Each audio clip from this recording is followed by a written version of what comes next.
was trying to find a reason to tell you that I'm sorry. I've been lying all this while so that you never worry. Baby, meeting friends don't work. Globalmatics दे लो या Samsung.com they low, doesn't matter. तो मैं यहां पर क्या नाम choose कर सकता हूं? Samsung.com and now hit next. तो ये चेक करेगा कि इस नाम का कोई और भी फॉरेस्ट हमारे इस इन्वायरमेंट में है या नहीं। नहीं रहेगा तो कहेगा ठीक है भाई। फिर इसके बाद इसका फॉरेस्ट का फंक्शनल लेबल, ये इसका फंक्शनल लेबल क्या होता है? नेक्स्ट। तो हम यहां से चूज कर लेंगे विंडोज सर्वर 2008। उसको क्यों नहीं चूज करेंगे वो हम लोग डिस्कस करेंगे बाद में, जब पूरी की पूरी हम लोग पढ़ेंगे एक्टिव डायरेक्टरी। अभी हम लोग का फोकस किस पर है? WDS पर है। ओके, तो यहां पर देखो मैंने आप लोगों को अभी अभी बताया था कि हमारा एक्टिव डायरेक्टरी इंस्टॉल करने के लिए हमारा DNS जो सर्वर होता है वो एज अ डिपेंडेंसीज काम करता है। जब आप एक्टिव डायरेक्टरी इंस्टॉल करोगे तो DNS ऑटोमेटिक इंस्टॉल होगा। तो यहां देखो DNS सर्वर ऑटोमेटिक चेकआउट है, तो यहां पर क्या करेंगे? नेक्स्ट। Yes, continue. तो ये देखो हमारा DNS जब एक्टिव डायरेक्टरी इंस्टॉल होता है तो इसके दो फोल्डर जो हमारे विंडोज के अंदर होता है, एक NTDS और एक होता है sysvol। ये भी बहुत ही इंपॉर्टेंट दोनों फोल्डर है। Discuss next video. नेक्स्ट। और आपके डोमेन कंट्रोलर मतलब एक्टिव डायरेक्टरी के लिए आपका कोई एक पासवर्ड स्ट्रांग, जब एडमिनिस्ट्रेटर से आप अपने डोमेन में लॉगिन करेंगे तो इसका पासवर्ड स्ट्रांग होना चाहिए। तो अपने अकॉर्डिंग अपना पासवर्ड रख लीजिएगा। तो मैं इसका पासवर्ड hello@123 रख दे रहा हूं, खैर प्रैक्टिकल पर्पज से। और नेक्स्ट। और यहां पर आप देख सकते हैं अपना रिव्यू पूरा का पूरा, जैसे net BIOS name, domain name, forest functional label, domain functional label, site, additional option, DNS देखो क्रिएट हो रहा है तो कहां जा रहा है इसका पूरा पूरा इंफॉर्मेशन क्लियर है। तो ये सारा का सारा चीज फिनिश हम लोगों ने कर लिया। अब बस जरूरत है हमें इसको पढ़ने के लिए। तो यहां देखो बुक लिखना शुरू। मैंने कहा था ना एक्टिव डायरेक्टरी एक बुक होती है जहां पर सारे चीजों का रिकॉर्ड रखा जाता है। तो देखो रिकॉर्ड लिखना शुरू। जब आप DC को प्रमोट कर रहे हैं तो लिख रहा है, जब आप DC को डिमोट करेंगे, डिमोट का मतलब हटाएंगे, तो वो पेन को उलट देगा और इरेज करना शुरू कर देगा। एक पेन आता है ना पेंसिल, जो आगे की तरफ लिखने का होता है, पीछे की तरफ मिटाने के लिए होता है। Same pen, same pencil is here. तो जब हमारा ये इंस्टॉल हो जाएगा तब हमें इसे रिबूट करने की जरूरत होगी। तो मैं रिबूट पर चेकआउट करके तब तक वेट करता हूं। ओके, और it will take maybe approx 2 and 5 minute. तब तक हम लोग वेट कर लेते हैं। क्लियर है?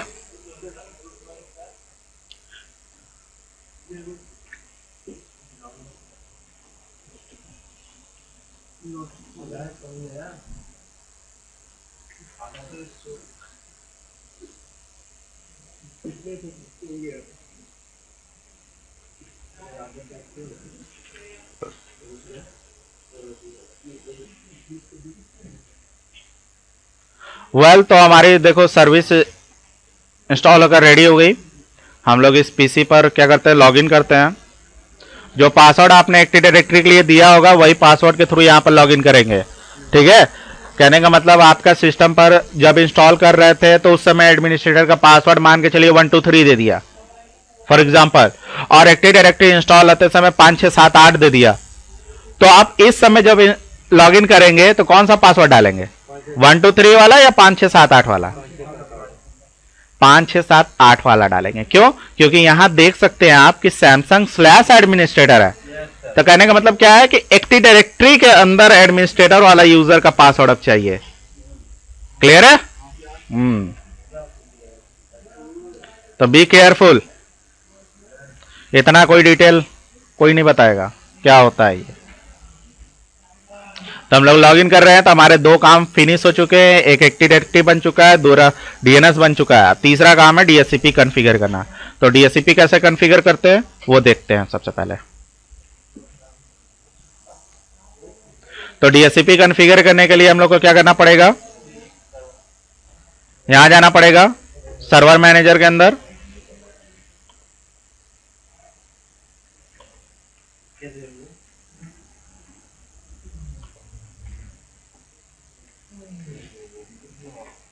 और यहां आने के बाद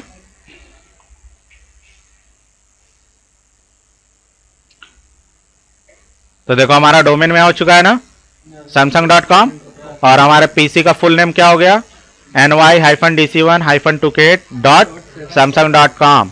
अब हमें डीएचसीपी की सर्विस इंस्टॉल करनी है, तो रोल में जाएंगे, यहां से ऐड रोल और फिर नेक्स्ट।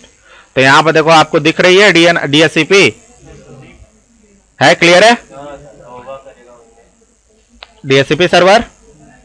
यहां से नेक्स्ट कीजिए, नेक्स्ट, और यही हमारी आईपी है, नेक्स्ट। हाँ ये देख लीजिए आपका डीएनएस का नाम नहीं आ रहा है, डीएनएस अभी यहां पर आपको डीएनएस का आईपी हट जाता है जब हमारा एक्टिव डायरेक्टरी इंस्टॉल होता है, तो मुझे डीएनएस का डालना पड़ेगा। तो यहां पर आप सेट कर दीजिए तो वो ऑटोमेटिक ले लेगा, है ना, देखा हट गया था ना। तो आप यहां पर जो डीएनएस सर्वर है उसकी आईपी आप यहां पर इंसर्ट कर दीजिए। हाँ कोई प्रॉब्लम नहीं है, वो है। तो अब यहां पर क्या करेंगे हम लोग, आईपी चेंज करेंगे ना।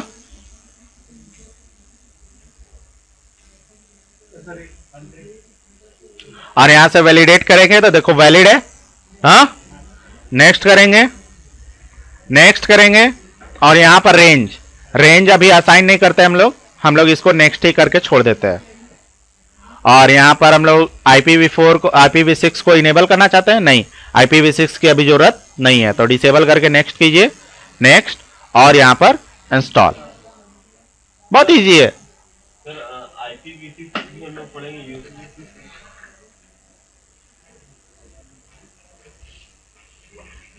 बहुत लंबा चलेंगे हम लोग।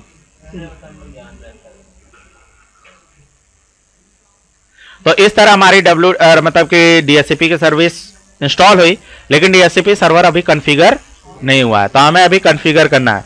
हम लोग इंस्टॉलेशन के समय ही कॉन्फ़िगर कर देते हैं, बट हम लोगों ने किया नहीं ऐसा।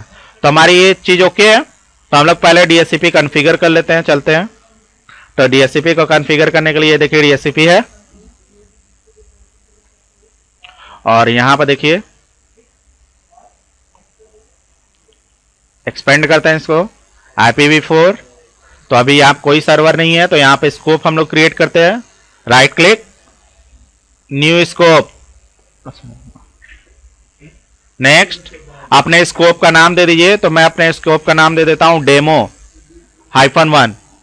Okay, next.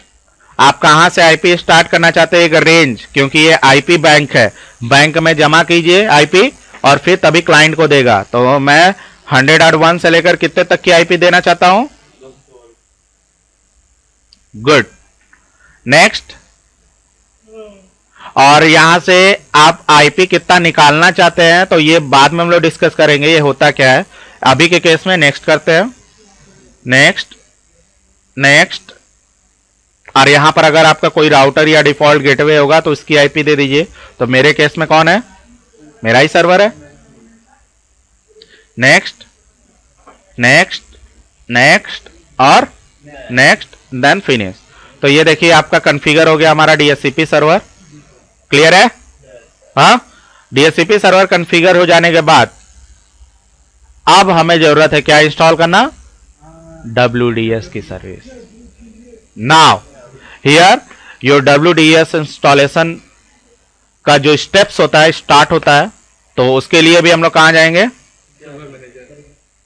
Good, yes yes, as a role ये काम करते हैं, तो कहां जाना पड़ेगा, रोल,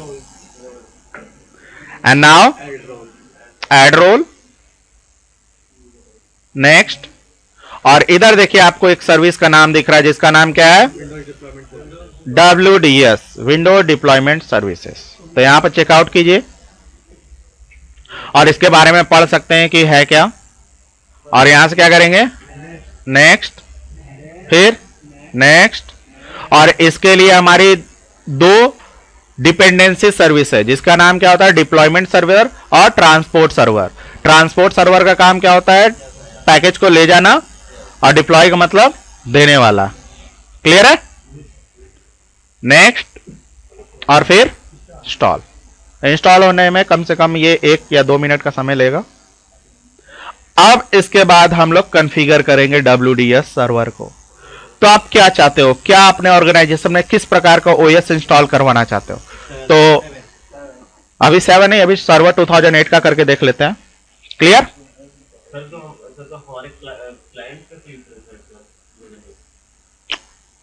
दोनों कर सकते हैं, दोनों ऐड करना सिखाएंगे। तो सबसे पहले जो हम लोग प्रैक्टिकल परफॉर्म करेंगे वो सर्वर 2008 पर करके देखते हैं। तो उसके लिए आपके पास क्या होना चाहिए, ISO इमेज होना चाहिए। तो मैं ISO इमेज को माउंट कर देता हूं, या DVD होनी चाहिए।